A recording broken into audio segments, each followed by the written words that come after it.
propio del derecho constitucional, pero la cuestión es que la propia sociedad se ha acomodado, y esa es clave también de los gobiernos que se eligen.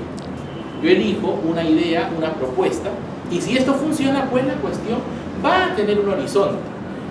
Lastimosamente en sociedades como la nuestra, donde la política se toma como una cuestión práctica y anecdótica, las personas votan no por convicción en la mayoría, sino por obligación, y no tiene a veces la mayor esperanza de que esto se concrete. Y en la democracia eso es fatal, porque al final el sistema puede caer en las manos de cualquier, digámoslo así, vendedor de cebo de culebras, que con mucha habilidad, como ya ha pasado en el Perú, se puede hacer del poder. ¿Y a quién le dejamos el destino de nuestras generaciones? A gente inimputable prácticamente, vigente a la fecha, ¿no? Nosotros, el pueblo de los Estados Unidos. Hay un caso curioso y les comento, y deberían estar. ¿Alguno de ustedes se ha preguntado por qué es tan fácil en Estados Unidos tener armas? ¿Por qué sale en el colegio acribillaron, en el trabajo acribillaron? ¿Por qué sale a cada rato? ¿Qué tan fácil es que un niño tenga pistola, escopeta? ¿Alguno de ustedes sabe por qué puede ser eso? Claro, un poco tal vez la cultura, ¿no? Del viejo oeste, Texas, todas esas zonas. Pero, ¿hay otra idea más por ahí? Bueno, Estados Unidos es el primer productor de armas también, ¿no? Pero hay algo más. La segunda enmienda de la Constitución norteamericana dice: a efectos de preservar su integridad, el pueblo tiene derecho a portar armas. Si ustedes revisan la Constitución peruana, en ningún lado dice el pueblo peruano tiene derecho a portar armas. En ninguna parte. Entonces, para los norteamericanos, tener armas no es un tema como ir a comprar chupetes a una bodega nada más, sino que tienen el derecho a exigir que se le dé su arma, comprándola, claro, pero te la tienen que dar. ¿Pero qué? ¿No pasan por exámenes? Sí hay, pero en realidad, siendo un derecho, yo no lo puedo condicionar. Por ahí hay una evaluación para que no tengas tantas, pero casi en todo hogar norteamericano hay armas. Y no puedo yo de repente un expendedor de armas decir no te la voy a dar. La Constitución me reconoce ese derecho. ¿Usted me va a privar de eso? Ahora, profesor, pero conversando de ustedes, ¿no sería mejor que garanticen la salud, garanticen la educación? Claro, sí, pero así está en la Constitución y nunca lo cambiaron desde el siglo XIX. Y por eso los norteamericanos tienen tantas facilidades para adquirir armas. Es su derecho. Claro, en nuestro país se habla más de la educación, la salud, el medio ambiente, pero en otros países están con esto de las armas. Ahora, quise poner un caso muy particular porque tal vez la única experiencia que tenemos para comparar un sistema político paralelo a los sistemas que implanta la democracia capitalista fue en su momento la Unión Soviética. Pero la Unión Soviética, sé que está un poco pequeño, pero de repente ahí lo podemos enviar mediante correo electrónico. La Unión Soviética, desde su fundación y toda su vida, fue regida por constituciones. Tenemos la de 1918, la de 1924, la de 1936 y la de 1977. Es decir, la institución Constitución no es algo solo exclusivamente un patrimonio de la democracia occidental capitalista. En realidad la cuestión es que es necesaria una norma fundamental si tu régimen lo que avala es el gobierno del pueblo, por el pueblo y para el pueblo. Así algunos defiendan la propiedad privada y otros más bien arenguen por la propiedad colectiva. La Unión Soviética tuvo sus constituciones, incluso tuvo su centro de altos estudios de derecho soviético, y dentro de ellos el derecho constitucional soviético, que es una joya en las historias y en los análisis del derecho comparado. Y allí, por supuesto, que se consagraban los principios, los derechos, las instituciones elementales para que funcionara el sistema comunista establecido como un Estado. ¿Qué es un Estado? Nunca se olviden. Un Estado es la suma de tres elementos: territorio, población y poder. Pero ¿qué tiene de especial un Estado? Un Estado tiene una personería que le permite tener relaciones con otras colectividades. Nosotros quisiéramos fundar nuestro Estado. En el caso peruano ha habido intentos de fundarse estados más pequeños a partir del Perú. El caso clásico me remito al Amazonas. ¿Cuántas veces la selva se ha querido independizar diciendo que la costa y la sierra no se han preocupado de ellos? Y acá tenemos territorio, acá tenemos población, y nos organizamos políticamente y somos un Estado, como ha pasado hasta hace poco. El último país, si mal no recuerdo, creado ha sido Sudán del Sur en el año 2008. Una población que se declaró independiente y dijeron, acá somos un Estado. Pero ¿dónde radica que finalmente sea un Estado efectivo? Que otras naciones le reconozcan. Es el drama de varias décadas que atraviesan países como por ejemplo Palestina. Palestina tiene población, tiene un territorio magullado y mermado por los sionistas, pero lo tiene. Pero ¿qué le falta? Y por eso es que siempre lucha, reconocimiento de la comunidad internacional. Hasta hace poco la UNESCO lo ha reconocido con un sitio en las Naciones Unidas como miembro de ese grupo especial de la ONU. Para ellos es una victoria, porque estamos ganando adeptos. En su momento la Unión Soviética nadie quería reconocerlo, ustedes no son Estado. Pero cuando acabó la Gran Guerra, y unos años después de eso, el primer país en reconocerlo fue justamente Alemania, el gran perdedor de la Primera Guerra Mundial. Y a partir de ello comenzó ya su espiral hacia el desarrollo. Y luego veamos otro caso, ¿no?, que lo hemos mencionado hace un momento, el tema de Francia. Francia, vean ustedes ahí, nomás lo pueden enumerar, ha tenido también como una docena de constituciones. Y no es igual que el Perú. Yo sé que las comparaciones son odiosas, pero en algunas cuestiones técnicas tenemos que comparar, porque Francia ha tenido en 2 siglos de historia moderna cuestiones paralelas: monarquía y república. Hoy día Francia vive su llamada Quinta República. ¿Por qué el nombre de Quinta República? Porque hubieron anteriores intentos de establecer repúblicas, pero con diversas crisis que conllevaron a que el sistema que se implantó fracase. Y esa lucha perenne con la monarquía. Francia estuvo como monarquía casi desde siempre. La revolución planteó los cambios hacia una república con los burgueses que la encabezaron. Pero luego no es fácil cambiar la mentalidad de las personas. Y si por siglos vieron la monarquía, la república la vieron con desconfianza. Y era la propia población, campesinos, muchos obreros, los que más bien luchaban porque haya monarquía, porque ya era su forma de verlo. No era de que ya todos rápidamente van a congeniar porque te ofrecemos algo bueno. La gente así nomás, aunque uno le pueda ofrecer algo bueno, no siempre va a estar contigo. Peor aún si hay problemas, hay instituciones fácticas como la iglesia o como también otro tipo de organizaciones civiles que te dicen, no, eso puede ser peligroso, eso ten cuidado. Entonces vean ustedes ahí cómo Francia también con su lema inmortal, libertad, igualdad y fraternidad, ha tenido una serie de textos fundamentales. Y pasemos, ya estamos acabando la explicación para luego dar espacio para sus preguntas y comentarios, que estoy seguro que son muy interesantes y oportunos. Lo que pasó en Egipto, lo quise traer a propósito para ver un ejemplo actual. Insisto, no hay una receta. La clave es que el pueblo se organice. Si en este momento, ¿qué pasó cuando cayó la dictadura de Fujimori? Todo el mundo decía, nueva constitución, pero nadie tuvo los pantalones para decir y pararse y enfrentarse hasta el último, tenemos que tener una nueva constitución. Paniagua tuvo un gobierno transitorio y no podemos achacarle la culpa a él solamente. Pero vino Toledo e incluso en su gobierno hicieron proyectos y propuestas de reforma, no de cambio de la constitución, pero tampoco se adoptaron. Vino Alan García, menos. Allá en Tahumala, su papá, ustedes lo ven en todos los canales hablando atrocidades de su hijo, ¿no? Porque él se entregó, dice, a la constitución fujimorista dictatorial de 1993. La cuestión está en que ya cuando, prefiero yo hablar en el caso peruano de lo que ocurrió en el año 79, ya el país había cambiado bastante y fue la propia población, y ahí hubo sí un grupo que asusó o movió los ánimos para que esto se cumpla, que fueron los militares, nadie lo va a negar. Los militares dijeron, vamos a darle nuevamente el poder a los civiles, pero organícense, convocamos a una asamblea para que esta asamblea pues determine qué se hace ahora y qué no se hace, y cuando veamos los preámbulos ya casi acabando de esta sesión, vamos a darnos cuenta de qué es lo que se perfila en una constitución. ¿Qué ocurre en Egipto? Como ustedes ven ahí en la imagen, pues constantes movimientos que lograron derrocar un gobierno de 40 años. Y una vez que ya se logra el objetivo de eso, uno dice, bueno, ¿y qué sigue? El que estaba a la cabeza ya no está, ahora ¿quién sabe cómo manejar un país? A veces queremos asumir cuestiones, decir, no, yo así, como los niños, ¿no? Los niños, papá, yo soy grande, ya dame responsabilidad, papá, ya dame libertad. Pero la primera cerveza que se toma el chico ya adolescente para adulto, pues llega a la casa terrible. ¿No? ¿Para eso querías ser grande? Para emborracharte y al final te duele la cabeza y te quieras morir. Porque crecer no es solamente hacer lo que me da la gana, sobre todo es crecer en responsabilidad. E igual una sociedad también puede crecer y madurar, pero si la sociedad no es lo suficientemente madura para saberse gobernar a sí misma, pues bueno, que le pase lo que le pase. Porque hay un principio elemental en el derecho internacional.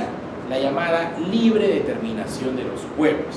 Si este pueblo eligió pues a un completo ignorante como presidente, yo no me puedo meter, porque es un principio internacional de buena comunidad. Si ellos eligen a un sujeto que les dice que a todo el mundo le va a regalar 10.000 soles mensuales, no me puedo meter yo como un país extranjero, es para nada. Ellos lo eligieron, ellos sabrán cómo lo resuelven, ¿no? Y si ellos apuestan porque están logrando algo bueno, solo queda apoyarlos y reconocerlos. Pero no me puedo yo entrometer, y es un asunto que siempre se procura mantener. ¿Qué pasa en Egipto? El pueblo se levanta, el pueblo derroca, el pueblo logra finalmente concluir con la dictadura, pero ahora ¿qué viene? ¿Y quiénes tenían el poder fáctico en Egipto? Los militares. Caído Mubarak, los militares se hacen del poder, pero la población exige, sale a protestar, a marchar, como hace poco pasó con eso de la ley Purvin, y lograron que se convoque una asamblea, se lleve a cabo un proyecto de constitución, se someta a referéndum, y desde el año 2014 Egipto tiene una nueva constitución. Ya para concluir, no quería dejar pasar un tema clave en las constituciones de estos tiempos. En las constituciones podemos encontrar las normas y los principios que rigen el sistema. Es clave, porque si yo encuentro algo en la constitución, puedo hacerlo valer frente a cualquier persona. Un derecho, como todos los que estamos en una universidad gozamos todavía, el derecho al medio pasaje. ¿No? ¿Es un derecho o no? Ya, la pregunta ¿es un derecho fundamental, creen ustedes? No, ¿por qué? Bueno, porque el día que ya no estudies, ya no tienes carne y ya no te van a cobrar medio pasaje. Correcto, muy bien. Pero más que todo radica porque es un derecho concedido por una ley. Hay una ley, un decreto legislativo que regula esto del medio pasaje. Pero si usted busca en la Constitución, los universitarios tendrán derecho a alimentación, vivienda y otras cosas, movilidad subsidiada, no lo va a encontrar.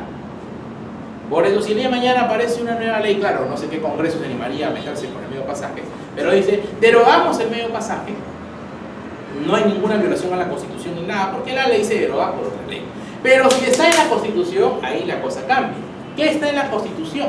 Por ejemplo, la inafectación de tributos a las entidades educativas. Dice, las entidades educativas están inafectas de todo impuesto directo e indirecto. Entonces nadie puede venirme a cobrar impuestos, que es muy diferente de lo que se llama a veces la exoneración. No sé si alguno de ustedes vive con los papás o con los abuelos. En algunas municipalidades se ha previsto que si la casa está a nombre de un jubilado, se pague menos impuestos, se exonera un porcentaje. Correcto, eso es una exoneración, es un derecho, sí, pero no es fundamental, porque el día de mañana se les ocurre modificar esa ley, se acabó el derecho a subsidiarles ese valor de la casa en el impuesto previo. Pero lo de la Constitución no, porque la Constitución tiende a perdurar en el tiempo. Ahora, y como buenos nostálgicos que somos, vamos al pasado un poco. ¿Qué decía la Constitución del 79?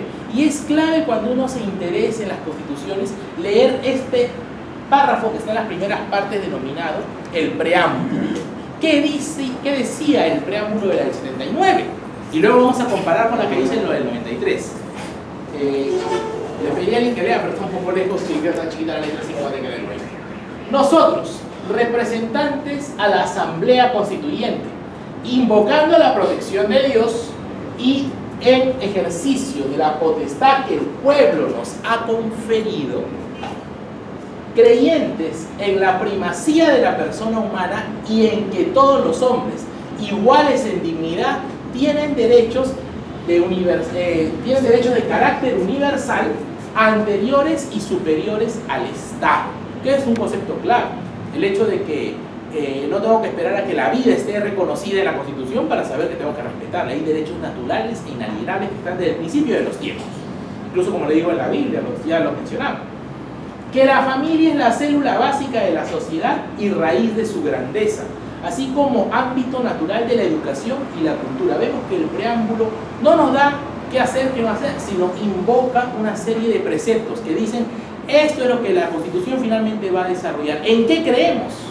La Constitución es eso. ¿Qué es lo que ve el Perú? ¿Hacia dónde apunta? O el país donde se expone el preámbulo. No todas las constituciones tienen preámbulo, pero las constituciones modernas han apuntado a ello. Si vemos la de Bolivia, la de Ecuador, que son las más modernas en nuestra región, tienen un preámbulo muy vinculado al respeto al derecho a los pueblos indígenas, el respeto a la madre naturaleza, entre otros. Sigamos.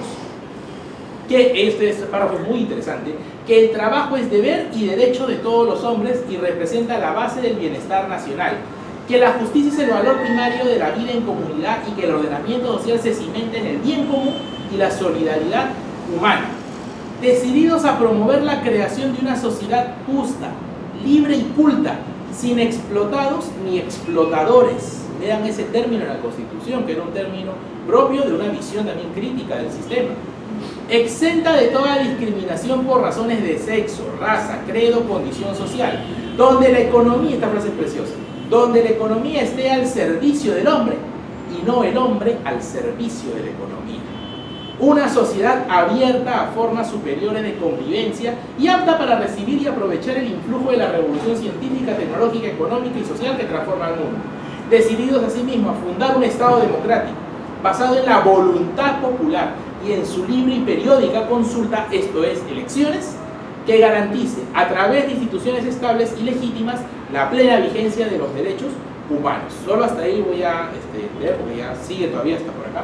Y solo para cerrar, vean la parte de azul que dice en el cuadro grande, el rectángulo grande arriba, hemos venido a sancionar y promulgar, como en efecto sancionamos y promulgamos, la presente Constitución.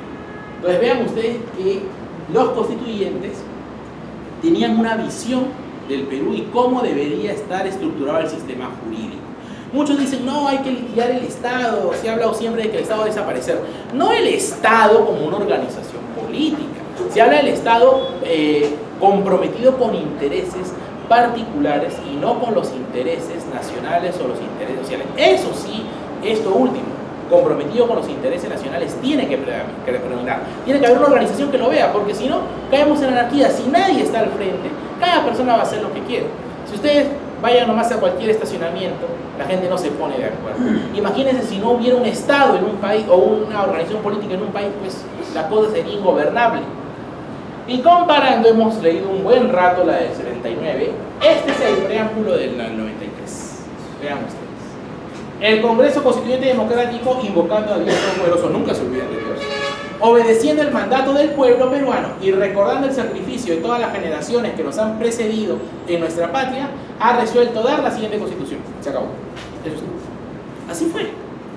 Así fue. Y eso evidencia el cambio en la visión. Y cuando uno acusa a la Constitución del 93 de una Constitución al servicio de las grandes empresas que favoreció prácticamente la hipoteca del país a las transnacionales, tiene mucho de cierto. Porque ¿por qué eliminarías todo lo anterior? El tema de los derechos laborales, el tema de los derechos sociales. En la Constitución del 79, por ejemplo, había un tema muy curioso. Mi tesis de pregrado fue sobre eso. En general, comparar estas constituciones. Era uno de que en la Constitución lo decía, las personas tienen derecho a que se les asista frente al fallecimiento de un familiar. Pero si usted revisa, uno puede decir, bueno, eso no es tan grande. Todos los días muere gente, no creo que sea irrelevante. Y eso implicaba que si la persona no podía costearles una tumba, el Estado participaba, intervenía y financiaba los cementerios para el reponso de las personas en respeto también de la preservación de sus cuerpos. Pero la del 93 no dice nada sobre eso. Y si ustedes, bueno, siempre es penoso el tema de un fallecimiento, pero en el Perú morirse cuesta bien caro, parece mentira. Porque ese nicho donde podemos irlo a velar, o hay ese espacio en los Jardines de la Paz, o entre otros, donde podemos guardar sus restos, es una propiedad, es un terreno donde él va a descansar siempre. Y si alquilar una casa te puede costar tranquilamente 500 soles, adquirir ello tampoco es barato, ¿no? Porque uno puede decir, mejor hagan un condominio en lugar de hacer cementerio. ¿Para qué? Lo quieres hacer, quieres siempre velar a tu muerto, paga. Y si no tienes dinero, bueno, ahí hay fosas comunes. Disculpe que suene duro lo que digo, pero es que así lo ve el sistema. Si no tienes dinero no sirves, ¿no? Pero hay cuestiones elementales que no se puede decir el dinero, y si no hay dinero no hay, como la salud. O sea, porque no tengo dinero me muero. Yo tenía una experiencia cercana con lo que es esta terrible enfermedad del cáncer. Y señores, si algún día tienen suerte, señoras, de acercarse a una entidad como por ejemplo el Hospital de Neoplásicas, cuando uno se sienta mortificado, que dice, ay, hoy día me perdí el DNI, llegué tarde al trabajo. No es nada de corazón, se los digo, con el sufrimiento que uno ve en ese hospital.